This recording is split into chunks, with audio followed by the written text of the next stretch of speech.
Very good morning, students. I welcome you in SD online classes.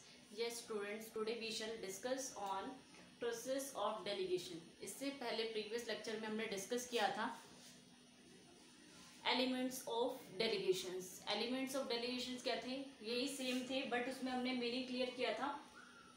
Authority क्या होती है, responsibility क्या होती है, और फिक्सिंग अकाउंटेबिलिटी क्या होती है।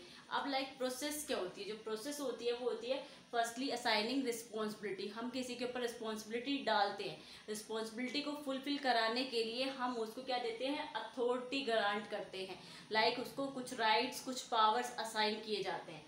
आफ्टर दैट जब हमने उसको वर्क की रिस्पॉन्सिबिलिटी दे दी, रिस्पॉन्सिबिलिटी के काम को परफॉर्म करने के लिए, वर्क को परफॉर्म करने के लिए हमने अथॉरिटी भी ग्रांट कर दी।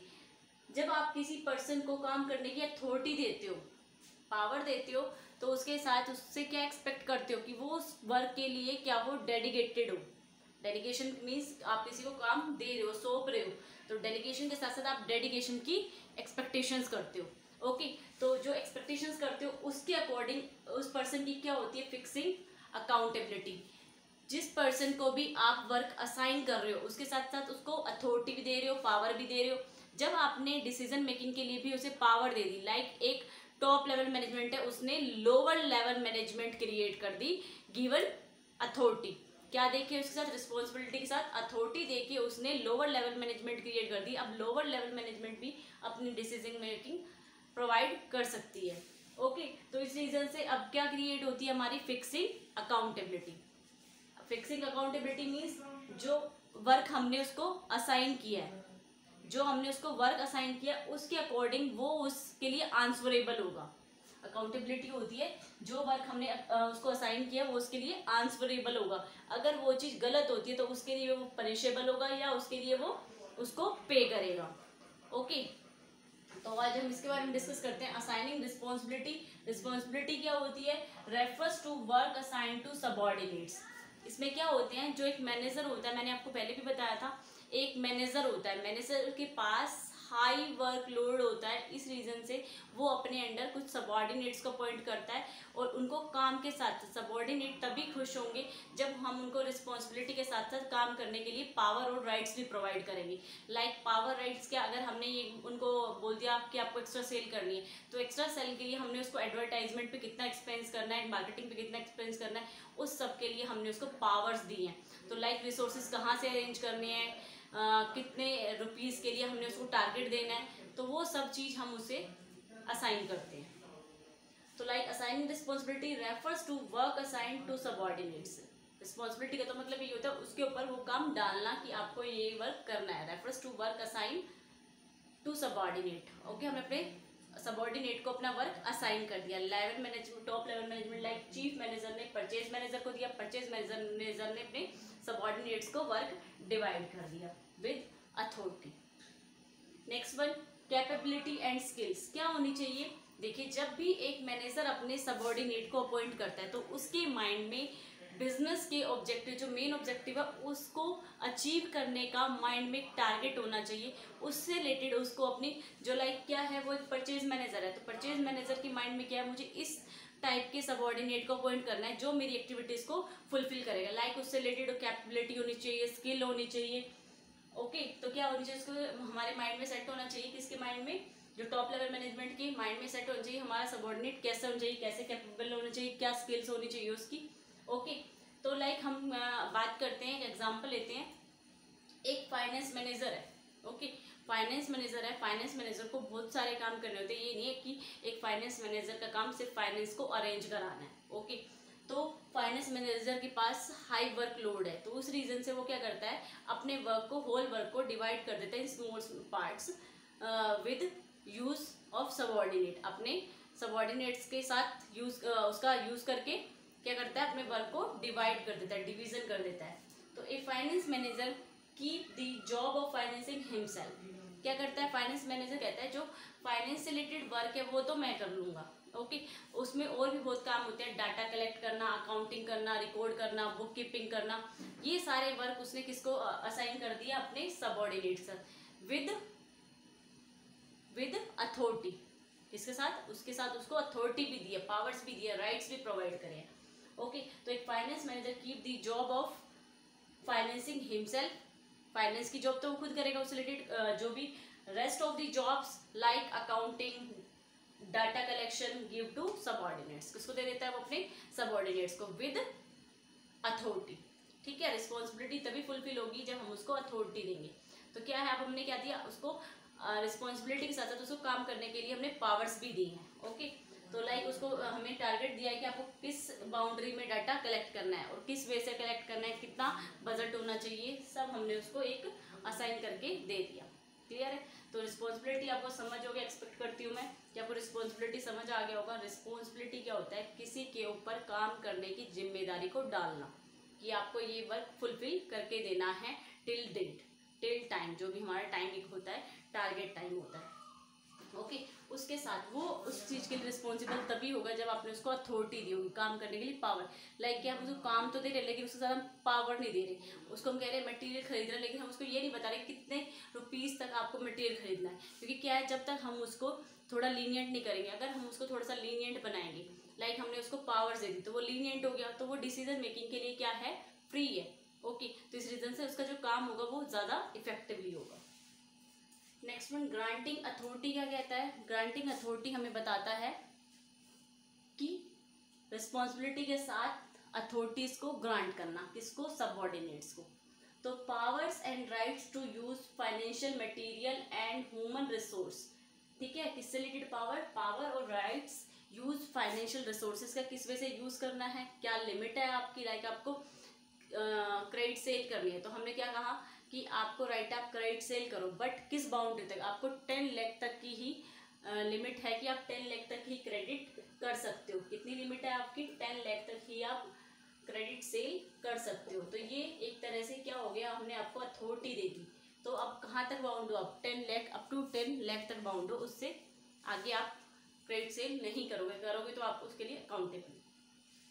तो क्या करना हमें, rights to use financial material, हमने पावर राइट्स प्रोवाइड करी, financial material and human resource, ठीक है, ह्यूमन रिसोर्स अरेंज कर सकते हो, फाइनेंशियल मटेरियल अरेंज कर सकते हो, ये सारा काम किसको दिया हमने, इसकी पावर हमने सबऑर्डिनेट्स को दी।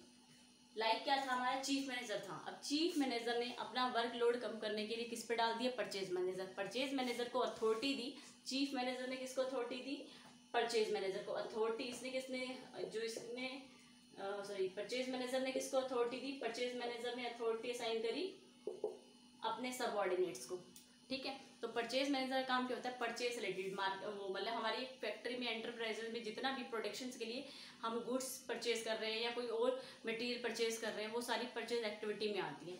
तो हमने अपने चीफ मैनेजर ने कहा परचेज मैनेजर को कि आपको रॉ मटेरियल अरेंज करना और सारी एक्टिविटीज़ करना आपका सारा काम है, तो आप इसको कर लीजिए। तो परचेज मैनेजर ने क्या कहा, बहुत सारी एक्टिविटीज़ थी, एक काम अपने पास रख लिया, जैसे फाइनेंस मैनेजर फाइनेंस का काम अपने पास रख लिया और सारा सबऑर्डिनेट्स में डिवाइड कर दिया ताकि इफेक्टिवली एफिशिएंटली वर्क असाइन हो सके।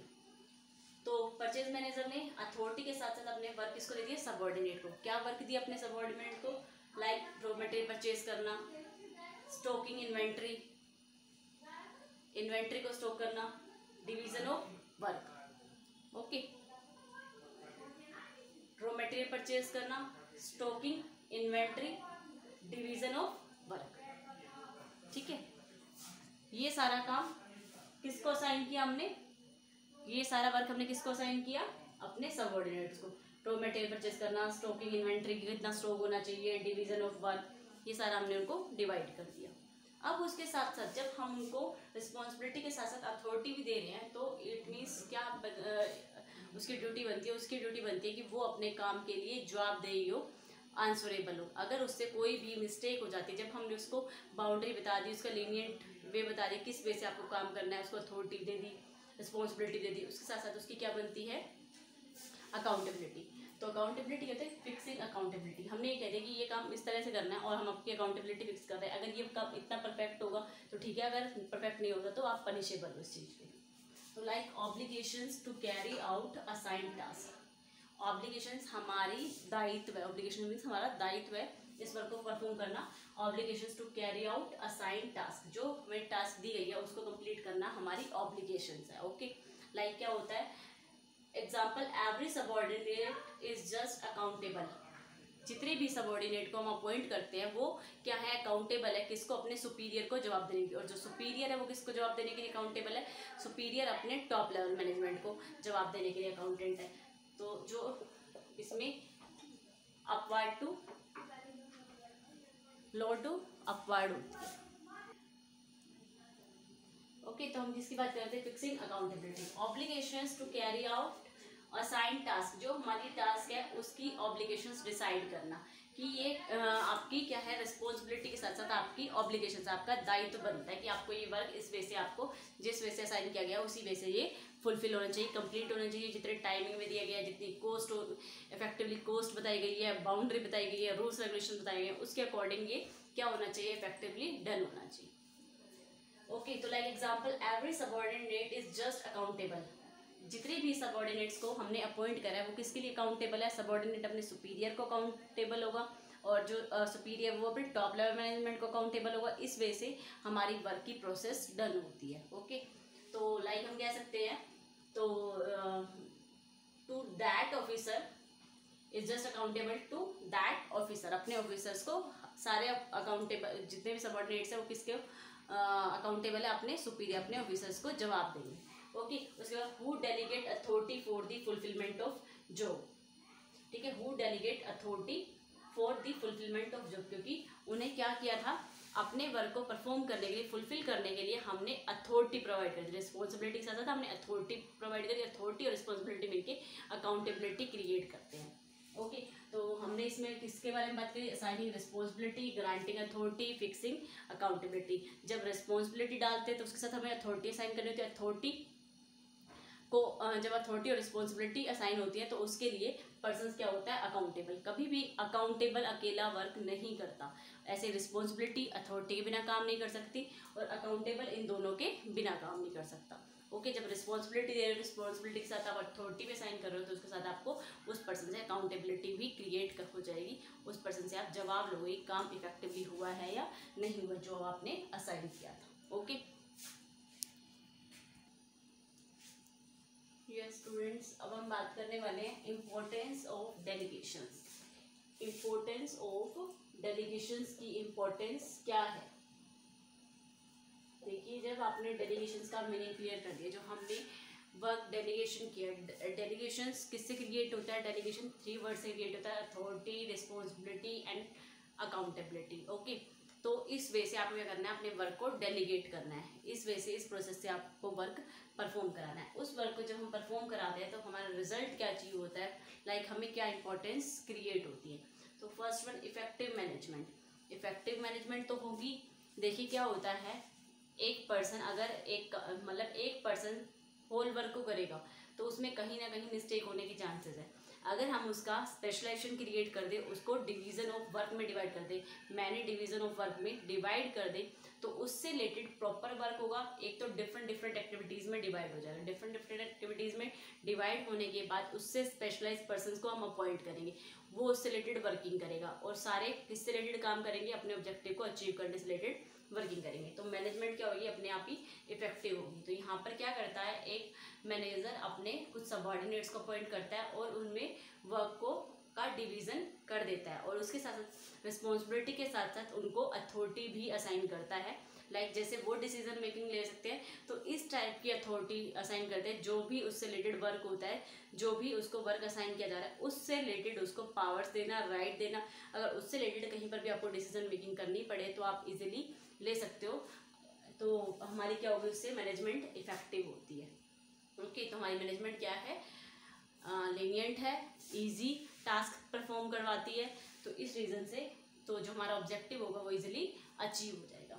Second one, employ development. Employ का डेवलपमेंट किस रीज़न से होता है, देखिए पहले क्या होता था, एम्प्लॉय को छोटा समझा जाता था, लेकिन अब क्या कर रहे हैं, जो हमारी टॉप लेवल मैनेजमेंट है वो उसको लाइक अपने अथॉरिटी के सॉरी रिस्पॉन्सिबिलिटी के साथ साथ अथॉरिटी भी असाइन करें। अपनी अथॉरिटी जो उनको अथॉरिटी मिली है टॉप लेवल मैनेजमेंट से, वो किसको असाइन कर रही है, लोअर लेवल मैनेजमेंट को असाइन कर रही है, लाइक सबऑर्डिनेट्स को, एम्प्लॉय को असाइन कर रही है। तो उससे वो क्या होंगे, उस चीज़ से उनका डेवलपमेंट होगा। उस काम को जब उनको रिस्पॉन्सिबिलिटी के साथ साथ अथॉरिटी मिलेगी तो लाइक वो अपने आप को क्या फील करेंगे, मैनेजर फील करेंगे, तो वो उस वर्क को और भी बेटर वे से परफॉर्म करेंगे। ओके तो इससे क्या होगा, जो हमारे एम्प्लॉय हैं उनका डेवलपमेंट होगा, उनकी ग्रोथ होगी, वो उस काम को और बेटर वे से करेंगे। लाइक अगर हमें हमारा प्रमोशन कर दिया जाए, सैलरी चाहे एक तरफ ना बढ़ाई जाए लेकिन हमें पोस्ट बढ़ा दी जाए, तो हम उस चीज़ के लिए हैप्पी होकर उस चीज़ के लिए अपना 100% एफर्ट डेडिकेट करेंगे। ओके तो इससे क्या होगा, हमारे एम्प्लॉय का डेवलपमेंट होगा। एम्प्लॉय का डेवलपमेंट क्या होगा, पहले कोई पर्सन लाइक क्या, जैसे मैनेजर, एक मैनेजर की टीम में आ जाएंगे, डिसीजन मेकिंग टीम में आ जाएंगे, सजेशन टीम में आ जाएंगे, तो इस रीज़न से उनकी ग्रोथ हो रही है, उनका डेवलपमेंट हो रहा है, वो आगे प्रोसेस करेंगे और उससे क्या होता है, वो एक टॉप लेवल मैनेजमेंट में भी परफॉर्म कर सकते हैं। नेक्स्ट मोटिवेशन ऑफ एम्प्लॉय, जो हमारे एम्प्लॉयज़ है उनका मोटिवेशन कैसे क्रिएट होता है। देखो जब क्या होता है, जो हमें टॉप लेवल मैनेजमेंट अपना काम अपने सबऑर्डिनेट को दे देता है, तो हम क्या सोचते हैं, जो टॉप लेवल का वर्क है वो लोअर लेवल को मिल गया, तो इस रीज़न से वो खुश होता है कि मेरे में कोई ना कोई तो कैपेबिलिटी होगी कि उसने मुझे रिस्पॉन्सिबिलिटी के साथ इतना ट्रस्ट किया, अपनी रिस्पॉन्सिबिलिटी के साथ साथ अपनी अथॉरिटी दे दी। तो वो चीज़ कब क्रिएट होती है, जब हम अपने एम्प्लॉय पे ट्रस्ट करते हैं, तो हमें उसके हमारे माइंड में क्या पता होना चाहिए, उसकी स्किल्स, उसकी डेडिकेशंस, उसके बारे में नॉलेज होनी चाहिए, उसकी कैपेबिलिटी, उसके अकॉर्डिंग हमें उसको रिस्पॉन्सिबिलिटी और अथॉरिटीज असाइन करनी चाहिए। तो इससे क्या होता है, जो हमारा एम्प्लॉय है वो अपने मैनेजमेंट के लिए क्या होता है, मोटिवेट होता है और अपने वर्क को बेटर वे से परफॉर्म करता है।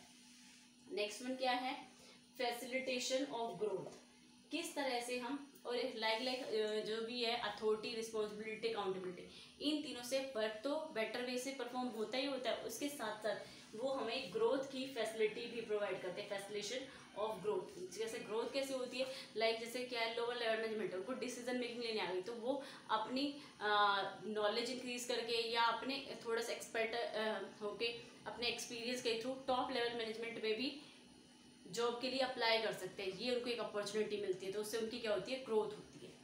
नेक्स्ट वन क्या होते हैं, वो जब हम उनको अथॉरिटी देते हैं, रिस्पॉन्सिबिलिटी देते हैं, तो वो अपने आप को सुपीरियर समझने लगते हैं, तो उस वजह से उनमें क्या आती है, काम करने की भावना आती है कि हमें बेटर वे से काम करना है, हमें एक मैनेजमेंट है, हमें एक लाइक क्या करना है, हमें एक ऑर्डर की तरह काम कराना है, तो इस रीज़न से वो क्या करते हैं, एक लीनियंटली अपने वर्क को ईजिली परफॉर्म करते हैं, जिससे उनकी ग्रोथ मेंटेन होती है। Next one is basic of management hierarchy, ये क्या है, मैनेजमेंट ऑफ हायरार्ची, इसमें क्या बनते हैं, मैनेजमेंट ऑफ हायरार्ची, इसमें जो रिलेशनशिप है बहुत बेस्ट रिलेशनशिप है किसके बीच में, सुपीरियर और जो इनका सुपीरियर और सबऑर्डिनेट है वो अपने आप को एक दूसरे से मिलजुल के काम करते हैं, तो लाइक इनमें जो रिलेशनशिप होता है वो पॉजिटिव रिलेशनशिप होता है। ये क्या करते हैं, फेस टू फेस एक दूसरे से मिलकर बातचीत करते हैं, कम्युनिकेशंस करते हैं, कोई प्रॉब्लम होती है उसको सॉर्ट आउट करते हैं, सुपीरियर सबऑर्डिनेट से काम कराता है, सबऑर्डिनेट जो भी काम करता है उससे रिलेटेड डिसीजन मेकिंग किसको देता है अपनी, कि मेरे तो ये सजेशन है, मेरी डिसीजन मेकिंग ये अपने सुपीरियर को बताता है, सुपीरियर उसको इम्प्लीमेंट करता है, तो ये सारा वर्क इस वे से परफॉर्म होता है। तो क्या होता है, ये फेस टू फेस कन्वर्सेशन है दोनों के बीच में, एक दोनों में पॉजिटिव रिलेशनशिप क्रिएट होता है, इसमें सुपीरियर सबऑर्डिनेट का एक गुड रिलेशनशिप क्रिएट हो सकता है। नेक्स्ट वन बेटर कोऑर्डिनेशन, क्या है इसमें हमारा, देखिए जो हमारा डेलीगेशंस वर्क है हमारा, डेलीगेशन से हमने क्या करे हैं, प्रोसेस ऑफ डेलीगेशंस करिए। प्रोसेस ऑफ डेलीगेशन से इंपॉर्टेंस ऑफ डेलीगेशंस क्या है, जो डेलीगेशन हमने 3 वर्ड यूज़ करे, अथॉरिटी, रिस्पॉन्सिबिलिटी और अकाउंटेबिलिटी, इन तीनों का यूज़ करके हमारा एक बेटर कोऑर्डिनेशन बनता है किसके बीच में, सुपीरियर और सबऑर्डिनेट्स के बीच में। तो हमें पता होता है लाइक क्या है, जैसे टॉप लेवल मैनेजमेंट ने किसको अथॉरिटी दी, department, purchase department, finance department, purchase department ने वो जो एक्स्ट्रा काम है, जो डिवीजन ऑफ वर्क है, वो किसको डिवाइड किया, अपने सबऑर्डिनेट्स को, इस वजह से वो अपनी क्या कर रहे हैं, वर्क को डिवाइड कर रहे हैं, अथॉरिटी के साथ साथ रिस्पॉन्सिबिलिटी के साथ साथ अकाउंटेबिलिटी। ओके तो इस तरह से क्या होता है, दोनों में बेटर कोऑर्डिनेशन होता है, उससे मैनेजमेंट में भी बेटर कोऑर्डिनेशन होता है, तो इससे हम अपने ऑब्जेक्टिव को इजीली अचीव कर सकते हैं। Reduce the workload of manager, सबसे मेन बात यह है कि जो मैनेजर के ऊपर वर्कलोड था, हम क्या कर सकते हैं, ट्रस्ट कर सकते हैं अपने सबऑर्डिनेट पे।